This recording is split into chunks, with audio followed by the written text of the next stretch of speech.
कोरबा लोकसभा क्षेत्र में सरगुजा संभाग के कोरिया और एमसीबी जिले की 3 विधानसभा सीट शामिल है। प्रत्याशी चयन और विकास को लेकर इस इलाके के लोग अलग अलग प्रकार की बातें कर रहे हैं। उन्होंने क्षेत्र की उपेक्षा का आरोप लगाया है, वहीं कुछ काम होने की भी जानकारी दी है। ग्रैंड न्यूज के रिपोर्टर चुनावी चौपाल में लोगों से बातचीत की। लोगों ने कुछ मुद्दों को लेकर अपनी भड़ास भी निकाली। तरफ जहां चुनावी मुद्दा शुरू हो चुकी है और लोकसभा चुनाव का बिगुल बज चुका है। हम आज बात करेंगे लोकसभा चुनाव की। आज हम इस चौपाल लगाए हैं, जिस चौपाल में अब दोनों पार्टी उपस्थित है और आम जनता भी है। हम उनसे जानेंगे कि लोकसभा चुनाव क्या है और लोकसभा चुनाव में क्या होता है और लोगों को किस प्रकार की लोकसभा चुनाव से संतुष्टि मिलती है, कैसे लोकसभा चुनाव लड़ा जाता है। आखिर में लोकसभा चुनाव में जो लड़ते हैं, जो प्रत्याशी जीत के आते हैं, वो प्रदेश के लिए किस प्रकार का विकास करते हैं और लोगों को क्या मूलभूत सुविधा से भी उपलब्ध कराते हैं। आइए हम बात करते हैं कि क्या है लोकसभा चुनाव, बताएंगे। लोकसभा चुनाव का तात्पर्य है कि लोकसभा में हमारी सरकार बनती है केंद्र में और वो तय करती है। तो क्या लोकसभा चुनाव सरकार तय करती है, तो लोकसभा चुनाव से होता क्या है? लोकसभा चुनाव से ये होता है, मैं बताना चाहूँगी आपको कि पूरे देश का सरकार जो बनता है लोकसभा चुनाव में, और हम विधानसभा का जो चुनाव करते तो हम अपने प्रदेश में सरकार बनाते हैं।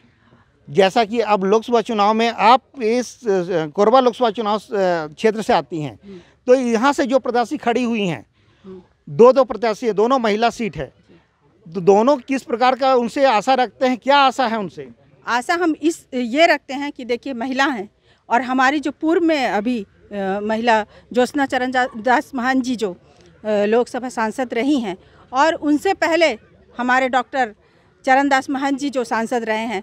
तो इसलिए कि जैसे लोग कह रहे हैं, जो हमारे विपक्ष के जो भाई कह रहे हैं कि उनको कोई जानता नहीं, तो मैं आपको ये बताना चाहूँगी कि जिस समय चिरमिरी दम तोड़ रहा था, उस समय हमारे डॉक्टर चरणदास महंत जी मेगा प्रोजेक्ट जैसे खदान की स्थापना की थी।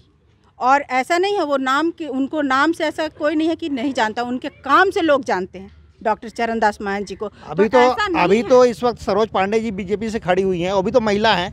क्या वो महिला ठीक है, लेकिन उनका जैसे लोग कह रहे हैं कि हमारी सांसद को किसी ने देखा नहीं, वो हर समय हर कार्यक्रम में यहाँ उपस्थित रही हैं, किसी के दुख में सुख में।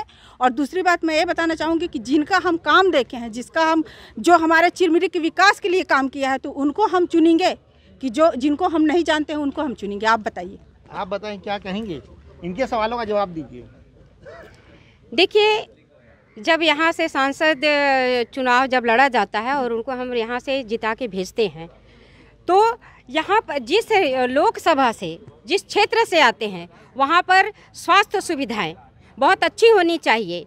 वहाँ पे जो माइंस चलती हैं, उन जो माइंस के जहाँ पे ज़रूरत है और जहाँ पे लोगों की आवश्यकता है, माइंस के लिए जो वहाँ पर काम करते हैं, उनका भी सुविधाएं उनके अनुसार कर्मचारियों को मिलना चाहिए, ये होनी चाहिए। स्कूलों की जो बात होती है, तो अच्छे से अच्छा स्कूल अपने लोकसभा क्षेत्र में खुलना चाहिए। किसी भी प्रकार का कोई कमी नहीं होनी चाहिए अपने लोकसभा में।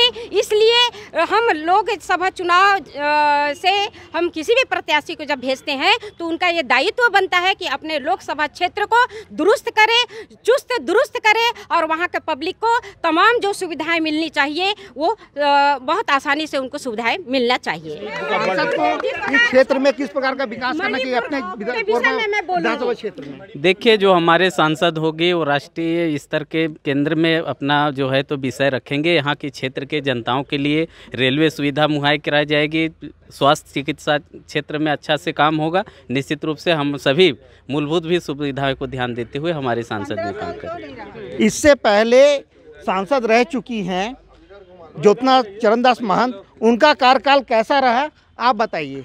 आपकी सांसद जो वर्तमान में रह चुकी हैं, उनका कार्यकाल कैसा था? देखिए, केंद्र में है भाजपा सरकार। भाजपा सरकार की एक ही नीति है कि कांग्रेस के जितने भी लोग हैं उनको काम करने ना दिया जाए। ठीक है, तो हमारी मैडम ज्योत्सना महंत जी से ज़्यादा उपेक्षा नहीं करते थे, लेकिन उन्होंने जो भी किया चिरमिरी के लिए बहुत कुछ किया। उन्होंने हर आंदोलन में यहाँ पे शामिल हुए, हर दुख सुख में शामिल हुए, हर चीज़ों में कांग्रेस के लोगों के एक बात पे वो यहाँ आके खड़ा हो जाती थी। छत्तीसगढ़ के लिए सरकार ने कौन सा बड़ा काम किया? छत्तीसगढ़ केंद्र सरकार ने अभी आप यहाँ पर देखिए हमारे क्षेत्र में, कोरबा लोकसभा क्षेत्र में, जैसे हमारी छत्तीसगढ़ की सरकार बनी भाजपा की, तत्काल जो रेलवे नागपुर और चिरमिरी से जो जोड़ने वाली जो रेल लाइन है उसकी स्वीकृति तत्काल में हुई। 2 महीने के अंदर में ये विकास कार्य होता है और लगातार संकल्पित है हम लोग छत्तीसगढ़ को विकसित, हमारा इस देश को विकसित राष्ट्र बनाने के लिए। और मोदी जी का जो नारा चल रहा, बिल्कुल हम लोग उस पर सुनामी लेकर के आएंगे। और हो सकता है कि इस चुनाव के बाद कांग्रेस के बड़े बड़े दिग्गज भाजपा में शामिल होने के लिए तैयार बैठे हुए हैं यहाँ। ज्योत्सना मान चुनाव लड़ रही हैं, तो क्या पिछले कार्यकाल में उनके क्या क्या काम किया है, कैसा उनका कार्यकाल था, बताइए।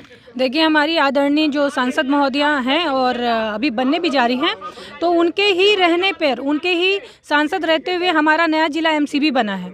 हम यहाँ पर मेडिकल कॉलेज आए। मैं भाजपा वालों से पूछना चाहूंगी कि 15 साल राज्य में सरकार थी। जिला बनने का श्रेय किसको जाता है? जिला बनना कौन बनाया? बिल्कुल हमारी सरकार की देन है, हमारे मुख्यमंत्री जी की देन है। मुख्यमंत्री जी की वजह से ही हमारा जो नया जिला बना है। आपके सांसदीय क्षेत्र में उन्होंने क्या किया? क्यों नहीं कुछ किया? यहाँ पर मेडिकल जो कॉलेज है किसकी देन है? आप भाजपा वालों से पूछिए। 10 साल ये शासन सत्ता में थे, उसमें संघ मतलब केंद्र में, और 15 साल राज्य में थे। ज्योत्सना चरणदास महंत ने अपने 5 साल के कार्यकाल में क्या किया? बहुत कुछ किया। ज्योत्सना चरणदास महंत जी के रिकमेंडेशन से मनेन्द्रगढ़ के जो मेडिकल कॉलेज जो प्रस्तावित किए लिए, उसके लिए छत्तीसगढ़ शासन ने बजट भी अलॉट कर दिया। लेकिन इस केंद्र की सरकार में जो भाजपा की सरकार बैठी है, सिर्फ यहाँ की सांसद महोदया कांग्रेस की है, इसलिए मेडिकल कॉलेज के लिए उन्होंने बजट सैंक्शन नहीं किया। क्या कहेंगे इनके बारे में?